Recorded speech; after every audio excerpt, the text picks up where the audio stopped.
Okay, we go on with the holometabolous insects and come to the more derived groups.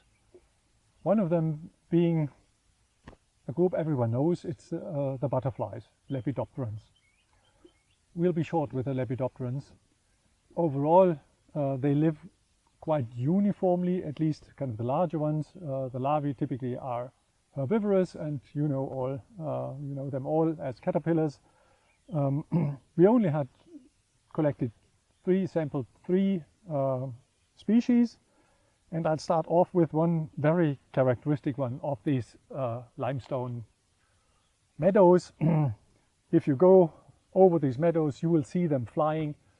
This is I think also in English it's checkerboard butterfly, or the Schachbrettfalter, a very characteristic species of actually one family of the papilionoids, so the daily active butterflies. This is a good phylogenetic group, contrasting many other groups in the butterflies, very tricky.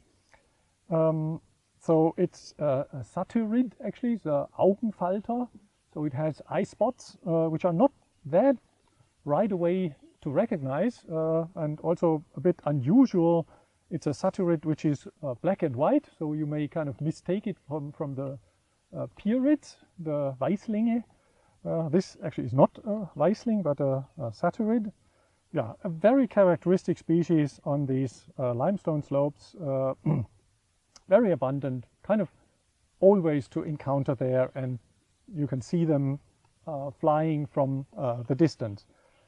The larvae actually live on grasses, sometimes also on some herbivore, on some herb species, but as far as I know, mainly on different grass species. So of course we are on a grassland site, so it fits. Okay, that's the one, yeah, papilionoid, so of these daily active butterflies. And then we have two groups from the, well, this collection of families, groups, which predominantly are actually active at night. But some of these kind of night active, typically night active groups also may fly during the day, and we have one family which is of that, of a family of principally belonging to this night active consortium of families, which also flies during the day, and this is the Zygenids, the Widderchen. And actually this is a very easy to recognize group, and it's also very typical on these limestone slopes. This is the genus Zygena. There's a few species in this genus. The most abundant one is Zygena filipendula, kind of everywhere. There's another species. This is Zygena trifolii. So as the name suggests, the larvae feed on legumes. Of course, on these habitats here, you will also find quite a few legumes, and the larvae are feeding on those. The larvae actually, first go to the adult. So the adult is, this is a nice and easy to recognize genus. This is a reddish black butterfly, and as the German name Widderchen suggests, the antennae are kind of club-like, so broadening to the tip. So this is very easy to recognize. So these two species, Zygena filipendula and Zygena trifolii, they can be told apart by the number of dots, red dots in the forewing, and it's the dots to the tip. It's in Zygena trifolii it's only one, and in Zygena filipendula it's two.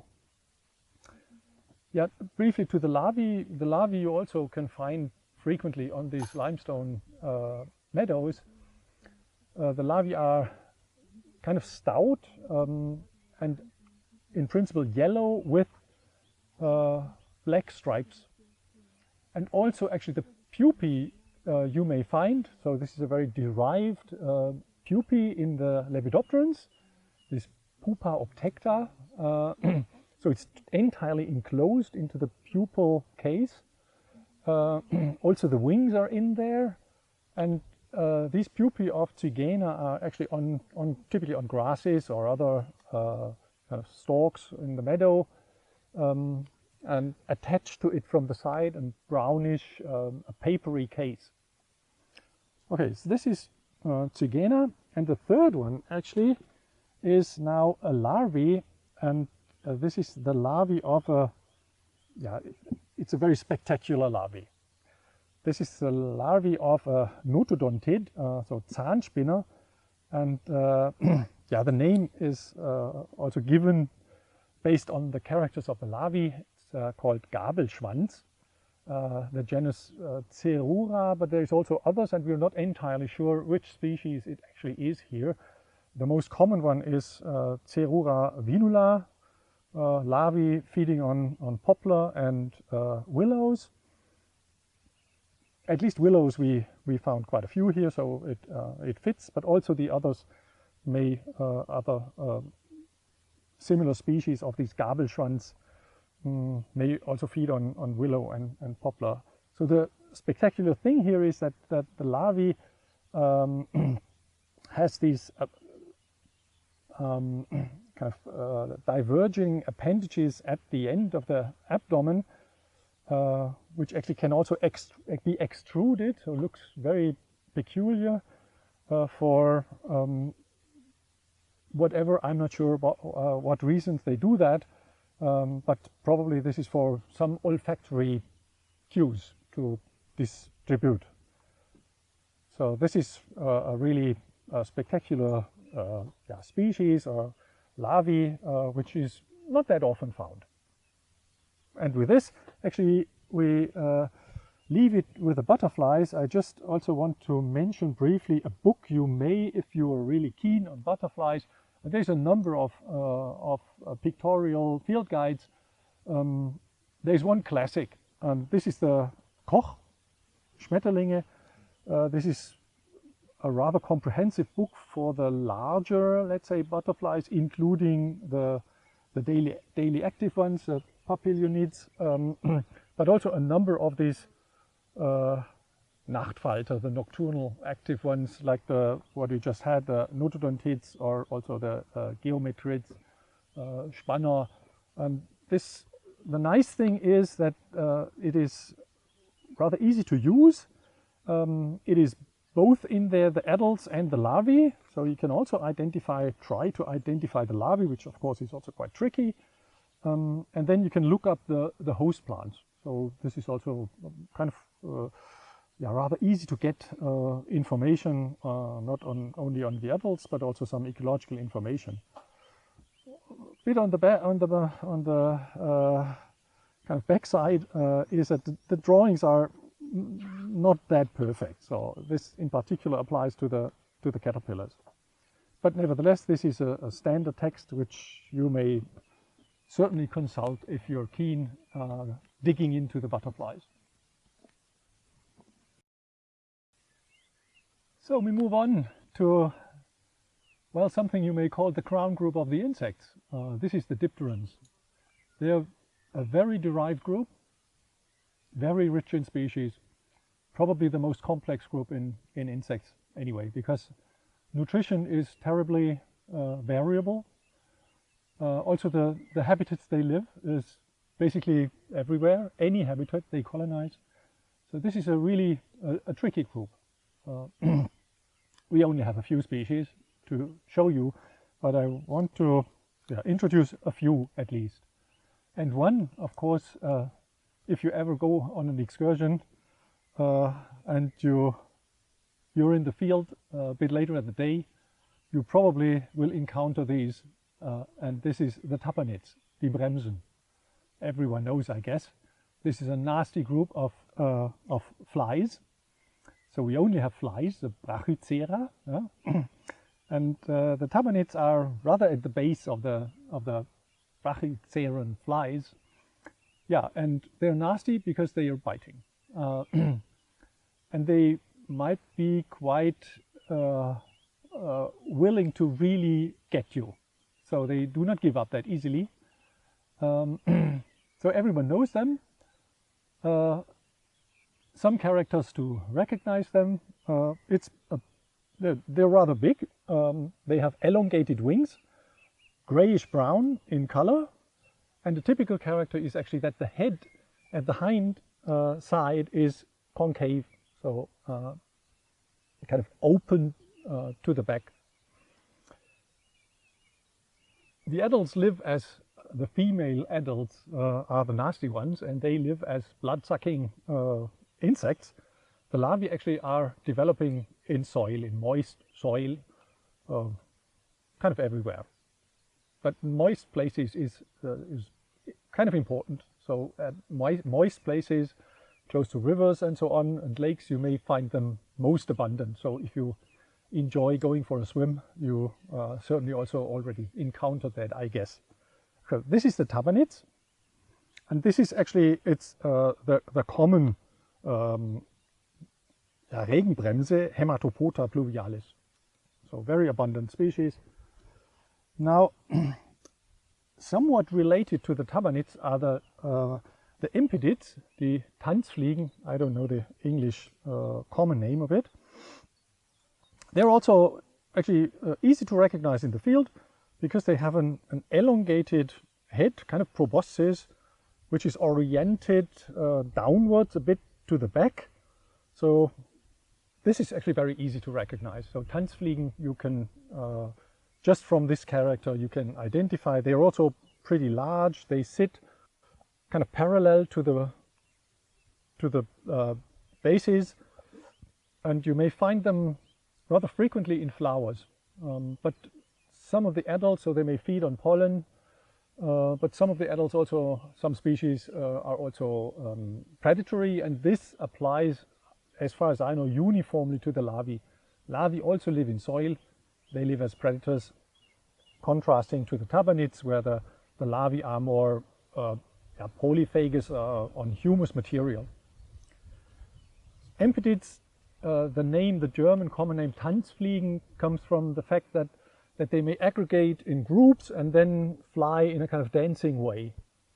That's also something you may quite frequently actually see. So this is a very typical group of dipterans, basically in all the open habitats. Actually, the impedids are quite species rich, probably some 500 species in Central Europe. With this, we move to the more derived groups of the brachyceran dipterans, the derived flies. Very tricky group. We will only show you basically two groups of those. The one is a rather specialized group. This is the Tachinid flies. In German, it's Raupenfliegen. And this is a very interesting biology behind it. The larvae live as parasites inside of insects, mainly insects. And it's also a rather diverse group, more than 500 species in Central Europe. And actually, they're very tricky to identify in the field. I mean, the group can be identified. The tachinids you may identify by a number of characters. For example, one being that they are very strongly covered with setae, very black, strong setae all across the body. So they look a bit rough. Another character is that what's called Flügelschüppchen, the scale at the base of the wing, is very big. And then they're often kind of colorful, reddish. A lot of species are more roundish, look like a bit blown up abdomen. And this is also the case in the species or group we found here. Well, as said, it's rather tricky to really say something in the field. Sometimes you may guess and find some in some of the field guides, and this may actually well be the genus Phasia. This is tachinids, where the larvae actually feed in bugs, pentatomid bugs, and this basically fits also to the habitat. So, yeah, interesting group. the parasitoids we had in the, of course, in the hymenopterans, more widespread, more species rich, but also in the dipterans we find this parasitoid lifestyle. And then we come to a very characteristic group of dipterans everyone knows, and this is the hoverflies. Yeah, hoverflies are kind of easy to identify, at least a lot of them, by their well, aposematic coloration. So a lot of the species are yellow and black. Well, this is not uniform, and actually the way they live is also not uniform. A lot of species are living as predators. The larvae live as predators and feed on aphids, so they are welcome in gardens because they function as antagonists of one of the most nasty herbivorous group of insects, the aphids. And this actually also applies to the species, probably applies to the species we found here. There's very common ones you all, I'm sure, have seen in the garden. So these black and yellow hoverflies are kind of everywhere and common. The adults are commonly seen also on flowers, where they can lick on nectar. Okay, we have two to present. First of all, a typical character of the adults, and this is in the wing. We do have a characteristic lining in the wing, and it's actually not a true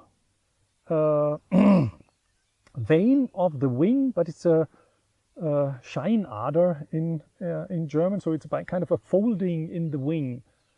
Well, you have to kind of look at it yourself.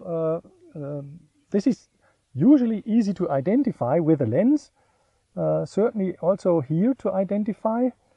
And this is a species which fits into this overall coloration. So it's black and yellow.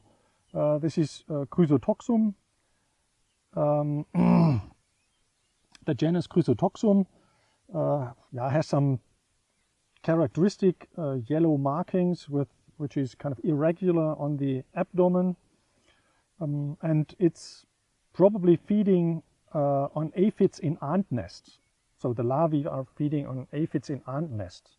This also fits to the habitat here. Of course, we have quite a few ants living on these open grasslands. Then the next one actually is the genus Xanthogramma, probably Pedisequum. This also is a yellow-black syrphid fly.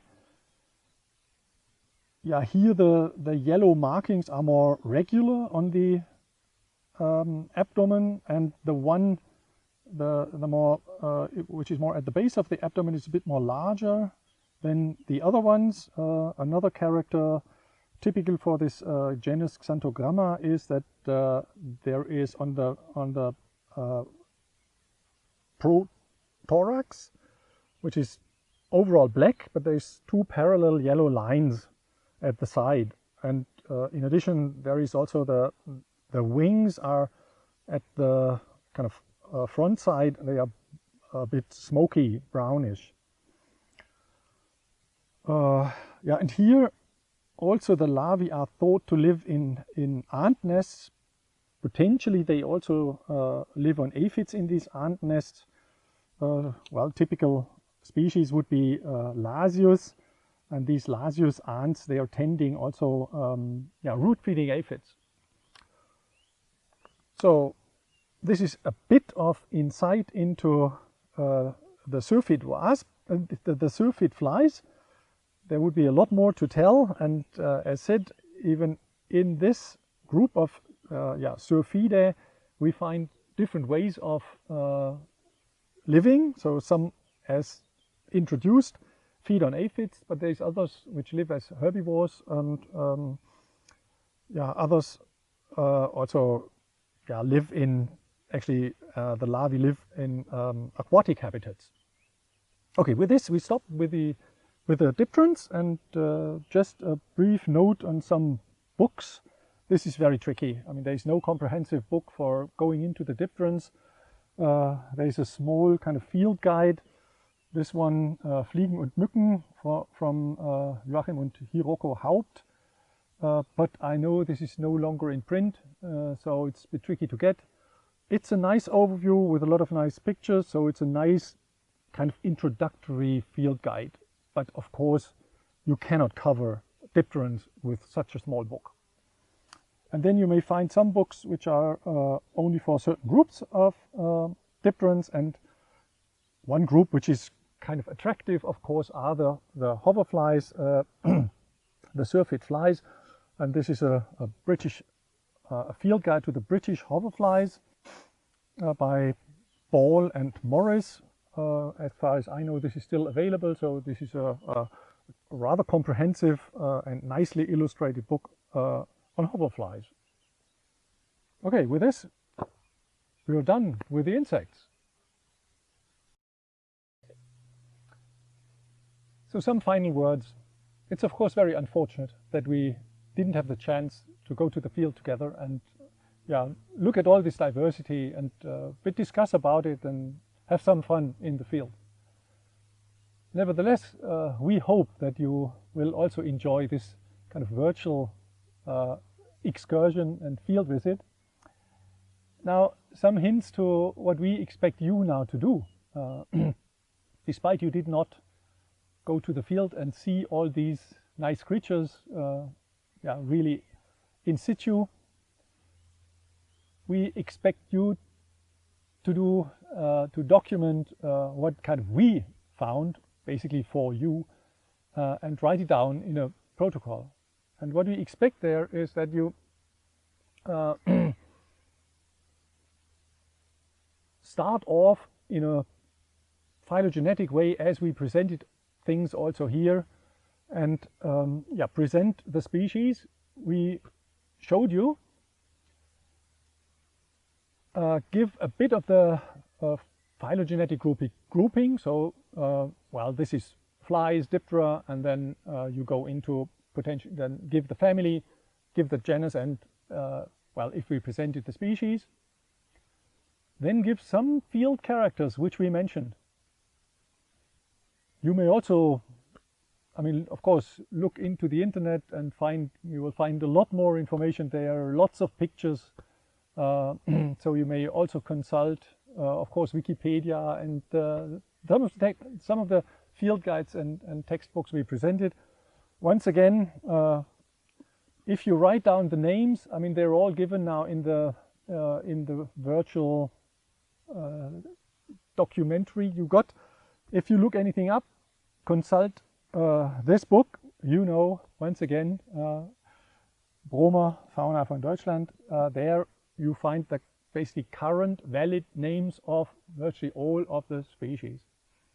And this is important, really. I mean, stick to really the valid current names, give it in full, and then give some field characters which we mentioned to identify them, and then also give a few words on the ecology or biology, what we were also mentioning. You may also include a brief introduction to the habitat, although you haven't been to that habitat. I was mentioning quite a few things when introducing the habitat, and you may also write a few words down on these calcareous limestone meadows and open habitats. Yeah, I hope you will have also fun in writing things down, digging into these groups. It's a lot, I know.